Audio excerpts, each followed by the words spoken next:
with the Health and Happiness Hacks Wellness Show with another episode. Really excited. I have Robert MacPhee here, and he is going to really help a lot of you guys. It's a lot of mindset stuff that you work with, right? Yes, I know. We're going to dive in, and I've been wanting to have him on for a while now. We've been talking. We finally matched our schedules up. And so let's go ahead and jump into the show. So you want to explain to everybody exactly what you do and how you help people? Sure. My company is called Excellent Decisions, and my overview picture of what I do is that I help people make decisions based on their vision and values instead of all the stress and pressure they're under. And the idea is when we're making decisions based on our vision and values, we're more likely to create the life we want, not only the results we want, but also the experiences that we want. And the other word that I use to really describe what I do is the word thrive. And what I want to do is whether it's in your health, whether it's in your health or in your wealth or just in your general happiness, we want people to achieve at a really high level, but also be truly happy. And as a parent, that's what I want for my children. As a businessman, that's what I want for my business. And in terms of health, I think that's what people want. So that's kind of how I describe what I do. I love it. And what are the ages of your kids again? My kids are really old now. They're 23, 21, and 19. I used to be the director of training for Jack Canfield's company, who wrote the Chicken Soup for the Soul books. And I tell people I had an unfair advantage because when I was raising my kids, I was working with Jack. And most parents don't have that as an advantage.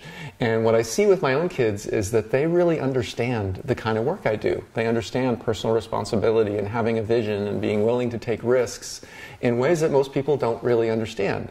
So they're out there in super high stress, high pressure environments, but they're thriving. They're doing really well. You know, we could spend our whole time this morning with me bragging about my kids and how well they're doing. But the most satisfying thing for me is that they're really happy. You know, they're good people, they're making a contribution, and they're really happy. I love that. No, and Terry, who's our lead esthetician here at Chateau, she was just telling me I had shared Jack Canfield's 101 goals, his bucket list, which is incredible, which I'm modeling mine. I'm redoing my whole thing and modeling it after his. But she had wrote me right back when I sent that out. And she's like, hey, Christine, I was reading Isaac, the Chicken Soup for the Soul books since he was a kid. Her son's my age. And I'm like, oh my gosh, how cool is that? He's an amazing guy. He really is. And for people who may have seen him on stage or read his books, I worked with him very closely for many years, and he's the real deal in the sense that sometimes people in my world of personal development, professional development, speakers, authors, trainers, when you really get to know them, sometimes you find out the person you see on stage is a little different than the person you see behind the stage in their real world. And with Jack, it's the exact opposite. He really lives the principles he teaches, and he's really committed to people living really magnificent lives. I love that. And then are you still in touch with him at all? Do you talk to him much still? I do. Actually, I was sitting with someone not too long ago having lunch, and my cell phone rang, and this person looked down at my cell phone, and it had caller ID, and it said Jack Canfield. And this person was like, oh my God, is that the Jack Canfield? I was like, yeah, but I'll call him back after lunch. That was really... Yeah, he can wait. He can wait. Does he still live here in San Diego? You still live in San Diego, right? No, he's in Santa Barbara. Oh, Santa Barbara. Santa Barbara, actually. Yeah. Nice. Yeah. Oh, fun. And you worked how many years with him, alongside him? Well, when I was the director of training for his company, I worked with him in that capacity for about 5 years and about 15 years before that. And when I was on stage and co-facilitating and introducing Jack and very high profile, people would say to me, well, I want your job. That looks really good. I want to do what you're doing. How do I do that? And you say, well, you start by going to his training, and then you come back the next year, and then your wife goes to the training, and then you volunteer for years, and it's one of those 20 years to create an overnight success kind of deals. But I work with him literally over the course of about 20 years. Oh, fun, nice. Yeah. And then now you're just taking all that, the stuff you've learned through all those years and just helping people directly improve their lives. Yeah. And I'm also part of an organization called the Transformational Leadership Council, which is a group of speakers, authors, trainers, really leading people in the field. And so it's given me the opportunity to learn not only from Jack, who was kind of my main mentor, but also literally to have some of the best teachers in the planet in this area of personal and professional development. So over 20 plus years, I've got the opportunity to go into my tool chest, and where you and I met, you've kind of had the chance to see me do that, and have exercises and activities and lessons that I can share with people for pretty much any issue or situation they're faced with. No, and then the prosperity game, why don't you explain that? I mean, I know you just finished it. You only do it a couple times a year and it just wrapped up, but maybe they can jump on board for the next one. I love when you were explaining that. Yeah, we were. And again, one of the areas people in our world today really struggle is prosperity and wealth and abundance. And I learned many years ago from a good friend of mine, Jim Bunch, who's an amazing coach. And he was doing an event and doing something during the event called the prosperity game.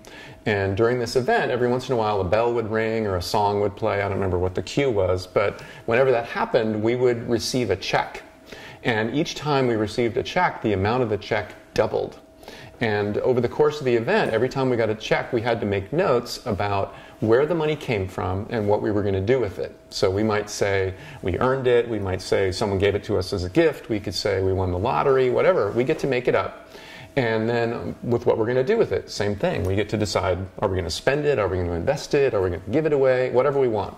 And what happens over the course of the game, and I now do it online over the course of 4 weeks, 3 days a week, Monday, Wednesday, Friday, we send out an email, and there's a Facebook group that people are linked to in the email, and they click through, and on Facebook they enter where did their money come from and what are they going to do with it. And it is amazing what happens to people in this simple game, because the checks start pretty small. They start like $500, and over the course of 4 weeks it goes all the way to $1 million. And what happens is people learn what their upper limits are, what their self-imposed limitations are in the area of money, and what their beliefs. Money, I mean, money has so much energy and so much emotion attached to it. And people come to realize what it is that is holding them back, which is mostly, you know, that face they see in the mirror, and the things they can do to overcome it. So for me, first of all, it's a super great way for people over the course of 4 weeks to get to know me and how I show up and the kind of work that I do, because I'm facilitating the game and interacting with them and always playing along. But also, it's a great way for people to find out what those limitations are in the area of money. So I'll make sure that you know when I'm going to do it again. Good. No, definitely. And then we can put it out to our list too and let them know. Perfect. But what are, just out of curiosity, what are some, when they get stuck, like how do you overcome, or where are they getting stuck at? And they're just like, it's impossible. How would I ever make that kind of money? Well, in answer to where people get stuck, it's really anywhere along that continuum. I mean, you would think it would get into the big numbers, but I literally had a woman in this last game. The first check on the first Monday of the game is for $500. The second check was $1,000. And then they keep doubling all the way through. And she got completely stuck on $1,000. She literally, I mean, here we are in the United States of America, the most abundant country in the world. We're surrounded by opportunities. I mean, you know, you're an entrepreneur or businesswoman. You've got all these things going on. There's all these opportunities around us. And yet she was stuck on a number like $1,000. And there's other people who get to, you know, hundreds of thousands of dollars or even, you know, into the millions. I send out a bonus check on the Monday following the game. I always send out a bonus check to see how people respond to getting a surprise check. Because, you know, I mean, it's math. You can kind of tell when your next check is coming and how much it's going to be. But, you know, when all of a sudden you get a surprise check for $2 million, that's kind of eye-opening for people usually. I bet. And where did it come from? But this woman literally, I mean, she was stuck at $1,000. Like, how could I possibly get a check for $1,000? And it was really eye-opening for me because, you know, $1,000 is not going to put me into a different tax bracket. I mean, I'm playing a little bit bigger game than that. I want to play an even bigger game. But it reminded me that there's a lot of people in our world who that's a lot of money. You know, to get a check for $1,000 and have to answer where did that come from and really decide what to do with it. And part of the game is you assume your debts are paid. So for someone who has a lot of credit card debt or something like that, they're going to assume their debts are paid. So we have them making choices. It's not just I'm paying off my credit card for the first half of the game. We want them making choices and looking, like I told you about thriving, you know. True happiness, like someone taught me recently, the definition of happiness from the ancient Greeks is the experience of joy while in pursuit of your potential. Ooh, that's right. You guys write that down. Yeah, so that was exactly what happened to me when I first heard that. I was like, oh, I got to write that down. I agree, 110%. Because, you know, in our world today, oftentimes happiness is like, oh, I'm 100 pounds overweight, but I'm still smiling, or I'm bankrupt and I'm still smiling, or, you know, for our young people, they're under so much stress and pressure and the academics and, you know, they might be struggling in school, but, you know, they're supposed to be happy. But the experience of joy while in pursuit of your potential, again, that's what I want for myself. We talked about my kids. That's what I want for my kids. I want them to be experiencing joy, but I also want them to be doing what they're here to do in pursuit of their potential. You're a great example of that. I mean, I see the way you show up in the world and what you're creating and the way you deal with your people and your customers and your employees and all that. You're in pursuit of your potential. My sense is you're doing what you're here to do. Oh, for sure, yeah. And there's a little bit of joy that shows up. Right? We get that there's a little bit of joy that shows up, too. I'm guessing you're being sarcastic. No, I'm about the little bit part. Yes, bit. I'm totally. But again, that's what people want, and I think that's probably a big part of why you're successful, is that's what you're attracting more of to you by experiencing that yourself. So nice. No, thank you for that. No, and I agree. I'm so thankful that I get to do what I love doing every single day, and I wake up before my alarm goes off. Like, how many people can say that? So no, thank you for that. And then back to the check thing, we did something similar as a team here at Eco Chateau at the last quarterly meeting. I had heard of Jim Carrey, you know Jim Carrey's story. So he wrote himself a $10 million check. And he was struggling comedian in Hollywood, like no money whatsoever, and he writes it to himself, $10 million, you know, and he held onto that check he wrote the date as 5 years out. And then I think it was Dumb and Dumber was the movie, and they paid him $10 million. Like, it gives me chills like every time. I love it. It's my favorite story. He tells it to Oprah. You can Google it on YouTube. But we're doing something similar. So we were a very large check from Eco Chateau, and we're framing them at both break rooms, at both locations, for Virgin Unite, which is Richard Branson's charity. And I've given him a way smaller check than this check's going to be before. And so, my team's really excited. So again, the team sees that in the break room, and they know, like, yes, it's amazing. We're helping people with health and wellness. We help people every single day. We get thanked for it. I mean, it's an amazing give back, and they already feel that. But if we can help the world, right? If they know, okay, well, also we're going to use money and, you know, to this charity that's going to help world hunger and like bigger issues, they're so pumped about it. So yeah, and it's right in my wheelhouse of the work that I do, which is really all about what we focus our attention on. We tend to attract more of in our lives, and it's really easy to come to work and to love your work and, you know, love the people you work with and everything. But it's easy to forget that bigger contribution. Maybe there's a long-term vision. Maybe you have, you know, a goal of how much money you want to donate to that charity. And if you don't put it on the wall, if you don't make it visible, if you don't remind yourself, then it's really easy to forget for a day or for a week or for a month, or, you know, a whole year goes by and you go, oh yeah, we talked about doing that. And there's something really powerful, especially with a positive vision like that, to put it up in a really visible spot where people are going to see it and talk about it and be engaged in that conversation. Oh yeah, you know, we're not only doing what we do every single day, but there's a bigger purpose. I mean, ultimately, that whole idea of excellent decisions, making decisions based on your vision and your values. Well, what is your vision? And what are your values is really the question that people oftentimes never get asked. I mean, the work I do with young people, I go in and talk about excellent decisions.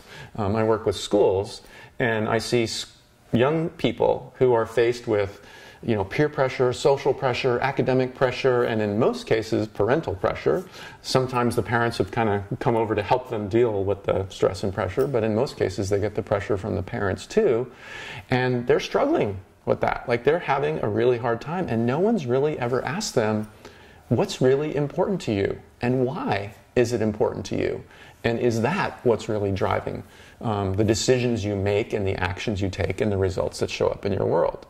That's how I got into the health and wellness conversation. People don't understand that in the world of health, that our own beliefs about ourselves and health and fitness determines the way we think, the way we act, and the results that show up. So we see people who want to lose weight, get healthy, you know, be well, and they're holding on to this self-image that sounds something like, I'm overweight, out of shape, and I don't like to exercise, or whatever. And as long as they're holding on to that self-image, they're always going to struggle. It's like dragging an anchor behind them the entire way. Right. And I love sharing that with people in the health and wellness world, because most people have never had that conversation. They don't even know about that dynamic, and it's literally running their life. Like, I tell people, your self-image doesn't just affect the results you get, it literally determines the results you get. And again, I think you're a perfect example of that, because we really delve into your self-image. You know, we'd find some really powerful, motivating, driving beliefs or you wouldn't be accomplishing the kind of things you're accomplishing. Nice. So then back to the self-care stuff for other people. What do you do for your own self-care? Well, I got to practice what I preach. I know, right? Yeah. Daily rituals for me are a big part of what I do. I have a daily ritual of a stretching routine. I actually learned from one of my mentors. Daily meditation. In terms of my own self-care, one of the reasons I love working in wellness is like basic self-care is so simple. Like I tell people, move more, eat less, Yeah, no, right. and once people really get in and get that self-image piece and they're ready to take action, the actions are pretty simple. I mean, my wife and I are very committed. When our kids were growing up, they're all out of the house now, but when they were growing up, we were really committed to having good quality, real food in our house. Simple. But we live in a world that encourages us to eat a lot of, sugary, processed, excuse the expression, crappy foods, and that's what we're surrounded with. So you have to know what's important to you. That was important to us, so we always had good food. And I've always been a runner. High five for you, by the way. I forgot you run too. Yeah. Yay. Yeah. So halves or full, or what do you? I've done full marathons. I actually qualified years ago to run the Boston Marathon. I got to do that. Are you serious? Yeah, he has me beat. Well, but I've also done, actually one of my favorite stories is from the race you just ran, the La Jolla Half Marathon, and there's a part of the course where you're going down the hill towards Torrey Pines Park, and you're dreading having to go up through Torrey Pines Park. But you're about halfway through the race, and you look ahead and you see all the people that are in front of you, right?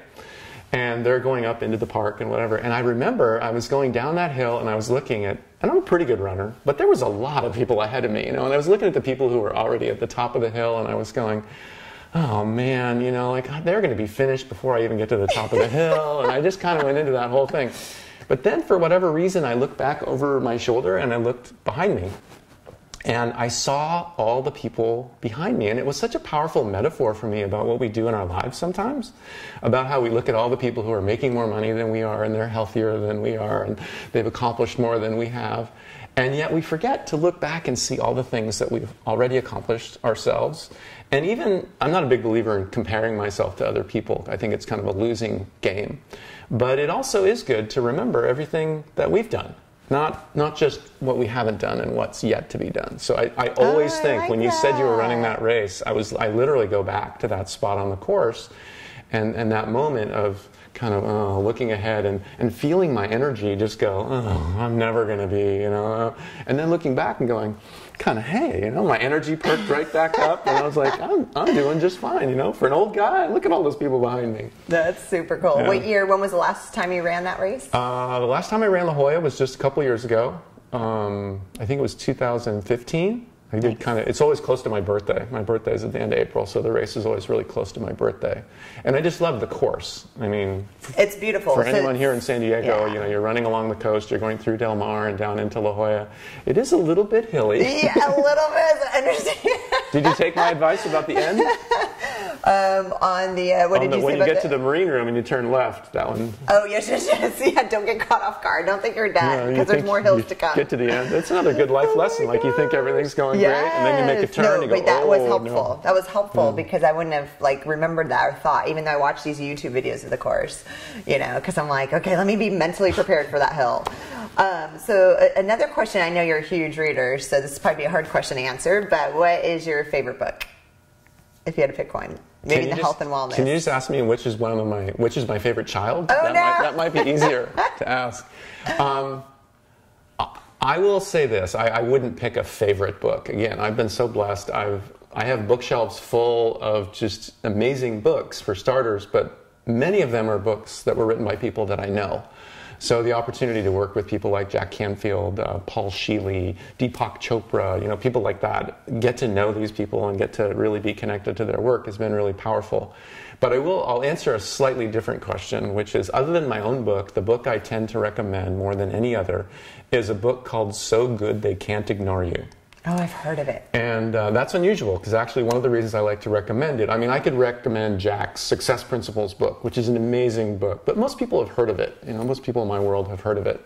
But the thing I love about this book, So Good They Can't Ignore You, is, first of all, it's really amazing for anyone who is in a transition. Like, they've recognized they want to do something different, they want to make a change. It's a really great book. And there's a couple of concepts in that book that are just so powerful. One is called deliberate practice, where when you get out and you start taking action, the idea is to take action in really powerful and like stretching yourself kind of ways. Like, don't just take little tiny actions, but take the big actions. And they found through research, the guy who wrote it's actually a professor at Georgetown, and he doesn't just write it because he thought it was a good idea. Like, he's got years of research behind his work. So deliberate practice is one concept. And then the other concept that's really amazing in the book is something called career capital. So, if I were to decide today that I wanted to do something completely different, the strategy that he teaches is not to cut the cord from what you're doing now. You're an accountant today and you decide you want to be a life coach. Well, don't just cut the cord.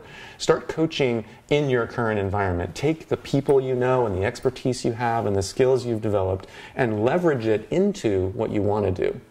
And there's more in it, but it's just a really simple, really powerful book, and especially valuable for people who are making a transition, wanting to do something different, wanting to make a change in their life.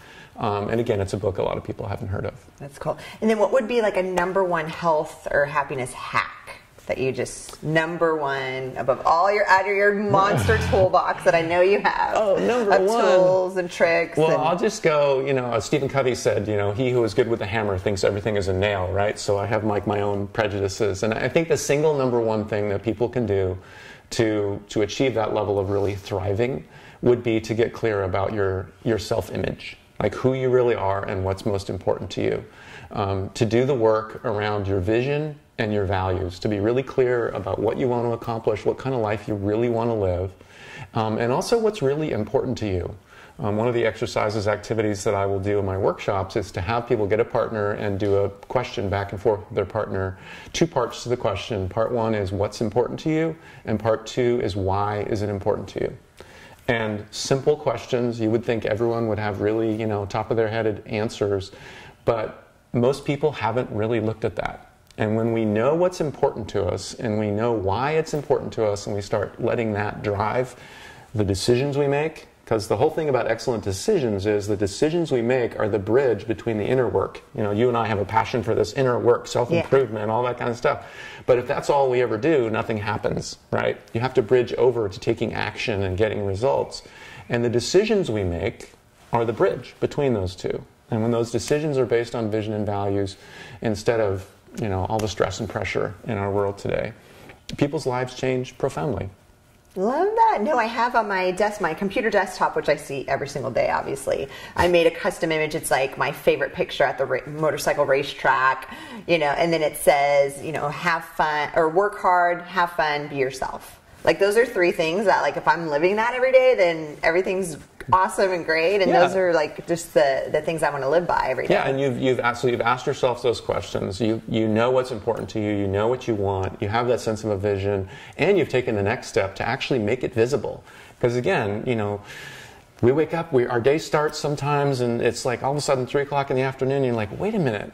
What am I doing? How did I get here? I don't remember this. And to have that on your computer, to have it on the wall. You were talking about the checks. I have a check to the Boys and Girls Club posted right on the wall in my office because I have the same kind of aspiration to support them on an even bigger level than I already do. Love it. Well, Robert, let the viewers know. What's the best way for them to get in touch with you? I'm not that hard to find. I don't have 27 gatekeepers or anything like that. My website is excellentdecisions.com. And that's the easiest way to find me and get a better look at what I'm up to. Love it. Well, thank you so much for being on the show today. I knew it was going to be a blast, and I'm sure we could have like a 2-hour show. Yes, we just need more time. Everything it's incredible, and and it's been fun being in some of your workshops, in the group, at the marketing group, and experiencing it for myself. So thank you so much to all of our listeners and viewers out there.